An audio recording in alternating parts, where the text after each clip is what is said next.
Good evening. Welcome again to Stars of Jazz, presented tonight by Budweiser, the king of beers. I think we're extremely fortunate in having as our special guest a lady author who, when she's not turning out sensational, best-selling autobiographies, kind of dabbles in jazz vocalizing. She's the great Lady Day, Billie Holiday, currently on the stand at Jazz City. She's written a book called Lady Sings the Blues, about which we'll talk quite a bit later on. Billie herself will intersperse our dialogue with three of the songs for which she's best known. You know, the legend that is Billie Holiday had its beginnings right here on the white front stoops of Baltimore, Maryland, for this is where Billie first sang. She sang here at the age of 6 to the accompaniment of her own scrub brush. She sometimes got as much as $2 for washing down 14 kitchen floors and just as many sets of steps. Even at 6, the song she sang was the blues, and with good reason. Billie's early life was nothing if not conducive to bitterness. In her own words, her mom and pop were just a couple of kids when they got married. He was 18, she was 16, and Billie was 3. Billie's first exposure to jazz and a variety of other things, well, it came about when she ran errands for an all-girl hotel. She passed up payment for her chores as long as they let her listen to the parlor record player. She remembered the message of Louis' music upon her arrival in New York's Harlem. As Billie puts it, she was 13 years old, a hip kitty, and traveling light when she hit New York all by herself in the summer of 1927. She was 15 years old when she walked into Pod and Jerry's on 133rd Street in Harlem and sang professionally for the very first time. She was 15 when she left her childhood behind her and people first heard this.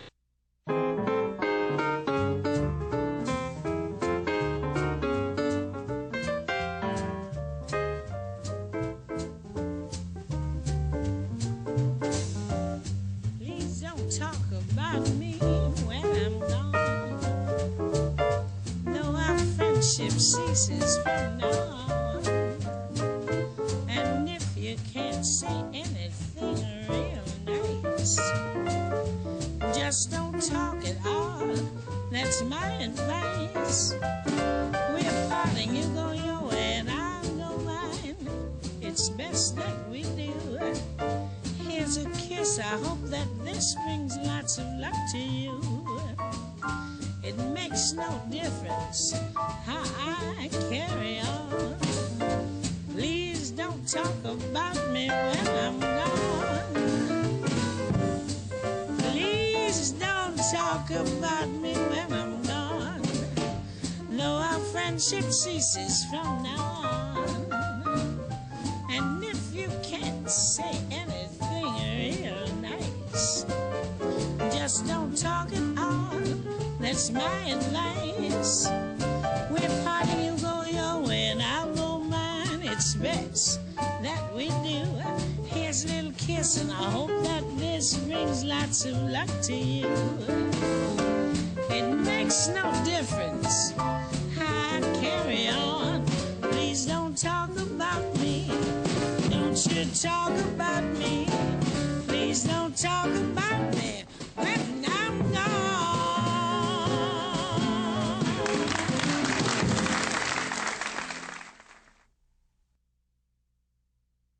But there's a line from a popular song, not a blues, that goes, "Then from the jail came the wail of a downhearted frail." The song goes on to say that the frail's jail wail had a lot to do with the birth of a thing called the blues. The truth of the matter is that while the blues certainly were nurtured in places like corrective institutions and gloomy saloons, they really and truly had their beginnings somewhere in the deep rural South among the Negro field hands. Long before the first jazz, jail, or joint, roughly improvised songs were used to express troubles or joys or a generally bitter attitude towards the facts of life among the post-Civil War Negro population. These songs were truly the things that gave birth to the blues. If the fields hand were responsible for the conception of the blues, then people like Ma Rainey, Chippy Hill, and the great Bessie Smith were its governesses. The blues expressed the longings, the frustrations, and even the happy feelings of the downtrodden. They'll continue to do so because of people like the greatest of all the present-day blues singers, Billie Holiday. So let's listen as Lady Sings the Blues.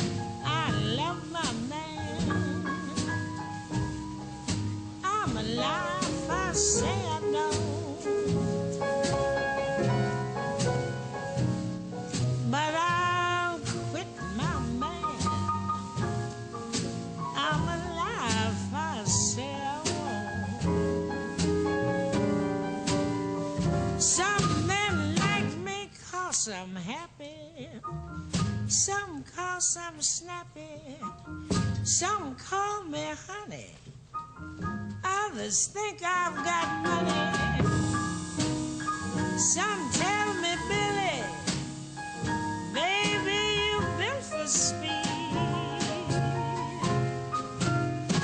Now if you put that all together, makes me everything a good man needs.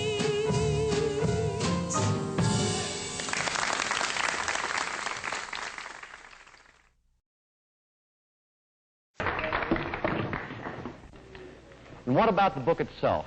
What about Lady Sings the Blues by Miss Billie Holiday? Is it enough to say that this is a volume that tells of a life that touched on all the vices and all the good things simultaneously? Should it be added that a similar story might have been written by any number of Billie's kind who make their living in the world of jazz?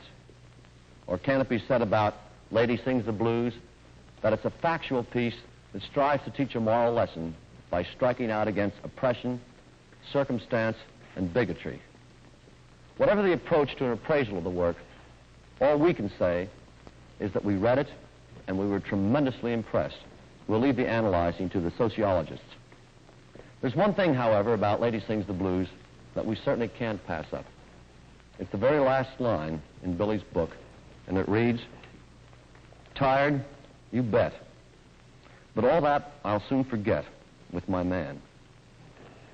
Well, the man Billie is talking about is her husband, Louis McKay. In her story, Billie says, "God has blessed you when he let you believe in someone, and I believe in Louis." By her own admission, if it weren't for Louis McKay, Billie Holiday probably wouldn't be here tonight. But all that, reformatories, back streets, heartbreaks, and narcotics, she'll soon forget too with her man.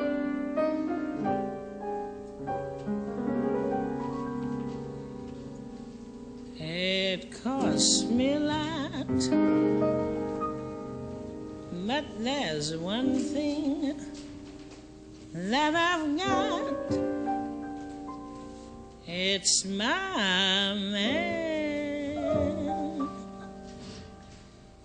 It's my man.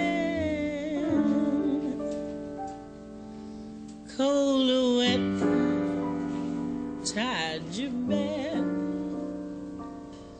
All of this I'll soon forget with my man. He's not much on looks,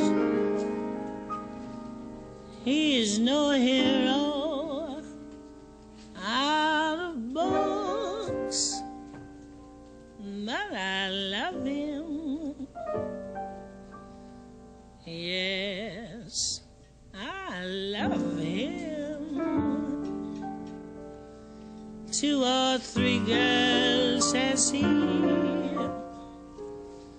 that he likes as well as me, but I love him. I don't know why I should. He isn't true. He beats me too.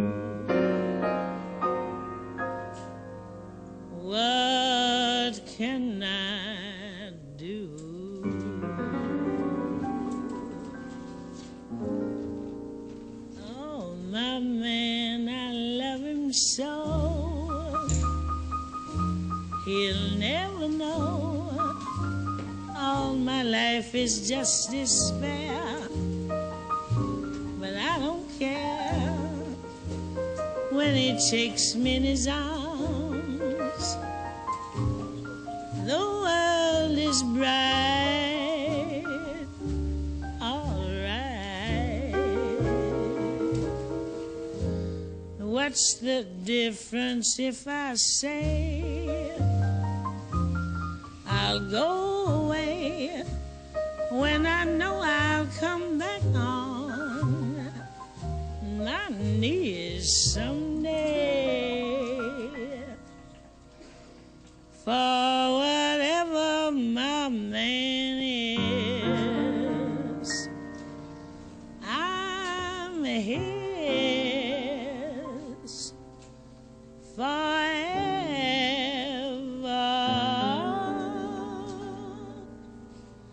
More